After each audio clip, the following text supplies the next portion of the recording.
Bom dia, Carolina. Bom dia, Bom Heisen. dia. Bom dia, ouvintes. Bom, Eliane, a gente está com essa campanha do presidente Bolsonaro pedindo ao TSE que suspenda a propaganda no rádio, na coligação do ex-presidente Lula. Foi anunciado pelo ministro das Comunicações, Fábio Faria, o pedido que se baseia numa alegação de que Bolsonaro teve 154 mil inserções de rádio a menos, em particular no Nordeste, segundo esse relatório de uma empresa aí de clipagem. O TSE já respondeu ontem mesmo, dando um prazo aí de 24 horas para que a campanha do presidente apresente provas sérias de acusação. Enfim, já trucando, né, essa movimentação da campanha do presidente, que foi feita por um porta-voz do Palácio, né? O ministro das Comunicações, Fábio Faria, não foi o Van Garten, que trabalha na campanha do presidente, que fez esse movimento. Queria te ouvir sobre ele também quando o presidente e a campanha perdiam um pouco, né? Se você pensar em estratégia política, com o fato envolvendo o ex-deputado Roberto Jefferson ter atirado em policiais e o presidente se desgastando também sobre esse aliado. Bem, então vamos por partes, né? Começando ali por esse factoide que foi criado pelo Palácio do Planalto ontem. De repente, estão lá o ministro das Comunicações, o Fábio Farias, que, enfim, oficialmente e, vamos dizer, por uma questão de legitimidade, não deveria estar se envolvendo com a campanha do presidente da República. Campanha é campanha, presidente da República é presidente da República. Pelo menos costumava ser, né? Havia ali um certo pudor no divisor de águas entre campanha e presidência, comitê de campanha e Palácio do Planalto. Isso não existe mais. Então, o Fábio Farias, ministro das Comunicações, chama jornalistas na porta do Palácio da Alvorada para fazer um comunicado da campanha, ou seja, misturando totalmente as bolas.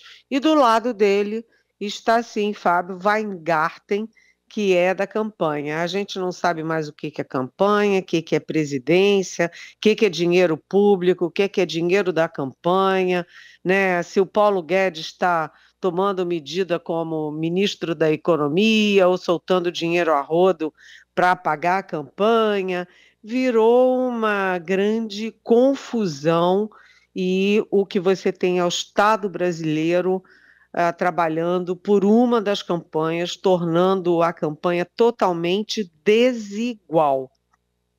Você tem uma desigualdade de condições nessa campanha eleitoral e isso é gritante. Isso é a primeira questão. A segunda questão, a denúncia é de que, feita pelo ministro das Comunicações, é de que teriam, não, que as rádios do Nordeste, o Nordeste que é francamente pró-Lula, ele tem em torno de 40 pontos a mais do que o Bolsonaro no Nordeste, que a campanha do Lula teria usurpado as inserções do Bolsonaro na região. Então, em vez de passar as inserções do Bolsonaro, que eles teriam passado inserções do Lula. Rapidamente, o ministro Alexandre de Moraes, presidente do TSE, disse: olha, há 6 dias, né, 7 dias da eleição, não se faz uma denúncia assim sem provas. É preciso mostrar as provas com a rapidez que a denúncia exige. E aí, o que eles responderam? Responderam que vão apresentar as provas hoje. E sabe quais são as provas? As provas são o login para entrar desse tal site, sei lá, nessa tal consultoria que disse que estavam faltando inserções. Eu só acho esquisito porque no Nordeste, sinceramente, não precisa roubar a inserção do Bolsonaro para ter a dianteira do Lula. O Lula e o PT sempre ganharam no Nordeste. Eles têm um franco favoritismo na região, Tanto que em 2018, o Fernando Haddad, que foi o candidato do PT, perdeu em todas as regiões, mas ganhou com larga margem no Nordeste. Então, eu não sei por que precisaria fazer uma coisa dessas, de roubar o tempo do Bolsonaro para, enfim, amplificar o tempo do Lula na região. Bem, isso é uma resposta para você, Carolina. A primeira resposta. Sim. Vamos ver hoje se eles vão divulgar o tal do Relatório, login né? e a senha. Não, é o login e a senha de quem está fazendo essa denúncia. Eu nunca ouvi falar disso, né? Fazer uma denúncia desse porte com o login e a senha. Isso é a primeira parte. A segunda parte da sua resposta.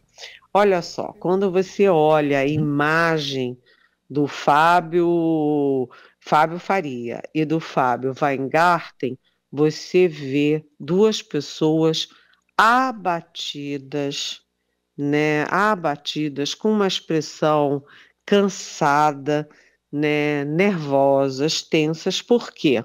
Porque a campanha do Bolsonaro está produzindo contra ela própria um um torpedo ou um canhão por dia.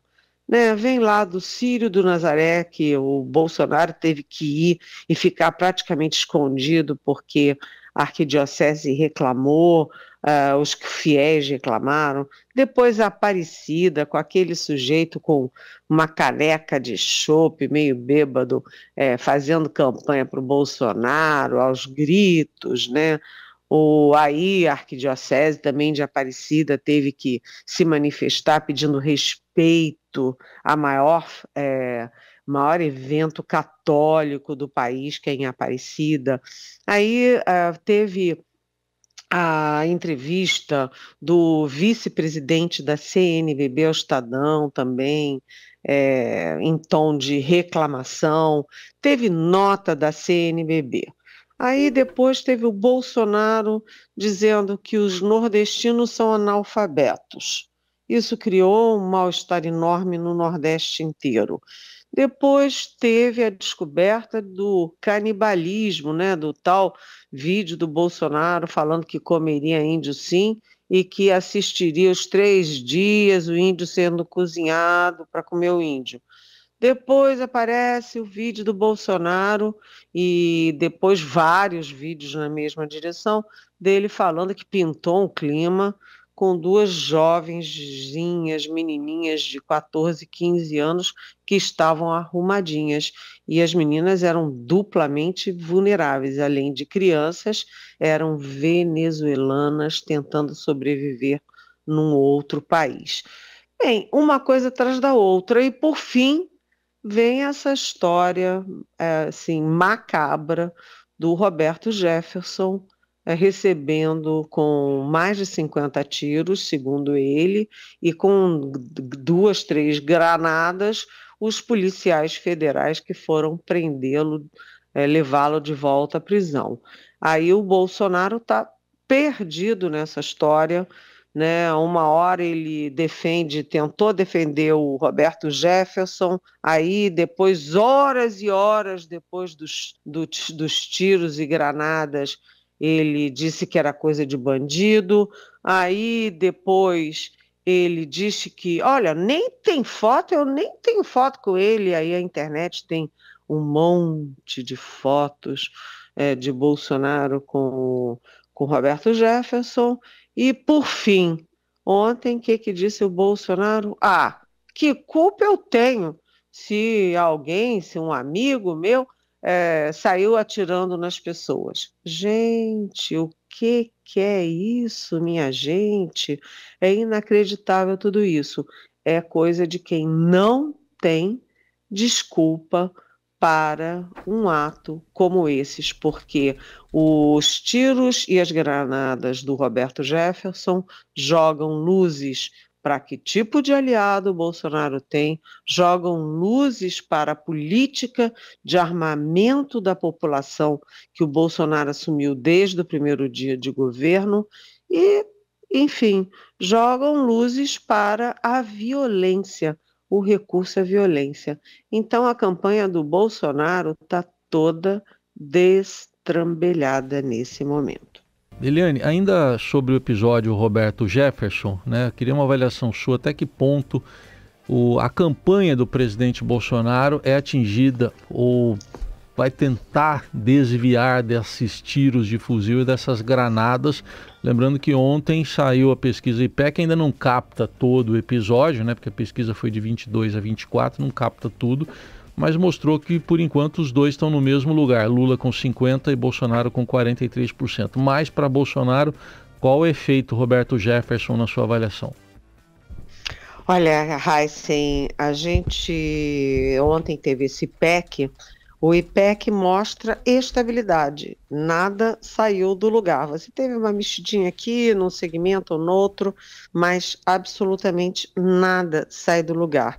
O IPEC está mostrando o Lula estável, o Bolsonaro estável e 93% das pessoas já convictas do seu voto, dizendo que não vão mudar de voto. Além disso, a margem de nulos, brancos, indecisos é muito pequenininha para o Bolsonaro tentar captar votos e tirar a diferença para o Lula agora a 6 dias da eleição. O tempo está correndo contra o Bolsonaro. O IPEC, como você bem disse, ainda não captou o efeito do Roberto Jefferson no eleitorado. Por quê? Porque o campo, né, as pesquisas foram feitas, só pegaram 11% delas ontem, né, a tempo de pegar como decantou o episódio Roberto Jefferson no eleitorado. Então a gente está esperando o Datafolha, que vem aí na quinta-feira, porque aí sim o Datafolha pode já capturar o efeito disso nas pessoas. Todo mundo já vai ter tido acesso às informações, às, enfim, repercussões do ato criminoso, né, do Roberto Jefferson, que, aliás, está sendo preso por atentado contra 4 pessoas, né, porque eram 4 agentes da Polícia Federal que foram prendê-lo. É claro que isso é de uma gravidade enorme, não adianta o Bolsonaro dizer que não tem nada a ver com Roberto Jefferson, porque ele tem, inclusive o filho do Bolsonaro trabalhou no próprio gabinete do Roberto Jefferson, né, tem a foto deles, o Estadão fez um levantamento e diz que o Roberto Jefferson foi pelo menos 10 vezes ao Palácio do Planalto. Nessas idas ele conversou com o presidente Jair Bolsonaro, ele foi no GSI, que é o Gabinete de Segurança Institucional, ele conversou com o vice-presidente, o general Hamilton Mourão, ou seja, não adianta o Bolsonaro dizer que não conhece, que não tem nada a ver com o Roberto Jefferson. Além disso, como eu disse no comentário anterior, há a questão das armas. Todas as pesquisas mostram que o povo brasileiro teme as armas, principalmente as mulheres.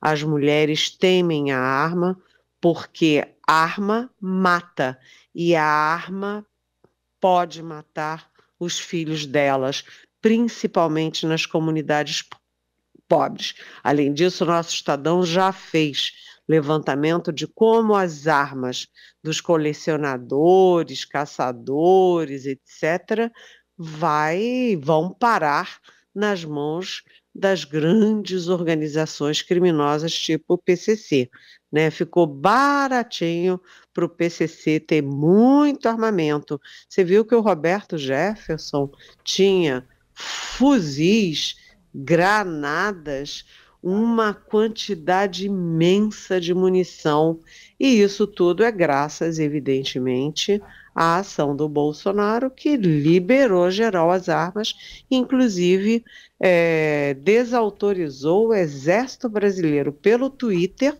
quando o Exército Brasileiro emitiu 3 portarias regulamentando o monitoramento das armas e das munições em mãos de civis. O Bolsonaro desautorizou o Exército para ficar na mão dele a decisão sobre o que fazer. Então, isso é uma bomba, é uma granada, como eu escrevi na minha coluna de hoje no Estadão. Essas granadas foram cair na campanha do Bolsonaro. E o Lula está fazendo uso disso. Ontem mesmo a campanha dele já usou na televisão, mas a campanha do Lula está dividindo o foco e dividindo o tempo entre bater firme na questão do Roberto Jefferson e na questão do salário mínimo, porque vazou a informação de que o Bolsonaro, num eventual segundo mandato, quer desvincular salário mínimo e aposentadoria da inflação. E hoje a nossa super Adriana Fernandes no Estadão traz a informação também de que o Paulo Guedes está propondo para o segundo mandato, eventual segundo mandato, também tirar a isenção de material escolar, de livros, de coisas de escola, né? E da saúde do imposto de renda. Ou seja, eles estão procurando quem vai pagar a conta da reeleição, a farra da reeleição, os bilhões que eles usaram do governo e do nosso bolso para bancar a reeleição do Bolsonaro. Alguém tem que pagar essa conta, e a gente está vendo que é salário mínimo, que é aposentado e que é a classe média, sem o desconto de médicos e de material de escola. Olha que fica todo mundo perguntando pro Lula quem vai ser o ministro da economia dele. Já tá tendo um aí, hein? Tá ajudando ele bastante. Ontem o Henrique Meirelles entrou em ação, se reuniu com o pessoal da PUC São Paulo e desandou a falar, deitou falação e ficou todo mundo com a pulga atrás da orelha. Será que ele está candidato ou será que ele teve alguma sinalização do Lula? Tchan, tchan, tchan, tchan. A ver. Eliane Cantanhede conosco aqui no Jornal Dourado, volta amanhã para conversar sobre essa reta aí final de campanha. Muita coisa acontecendo ao mesmo tempo. Obrigada, Eliane. Beijão, tchau. Até amanhã.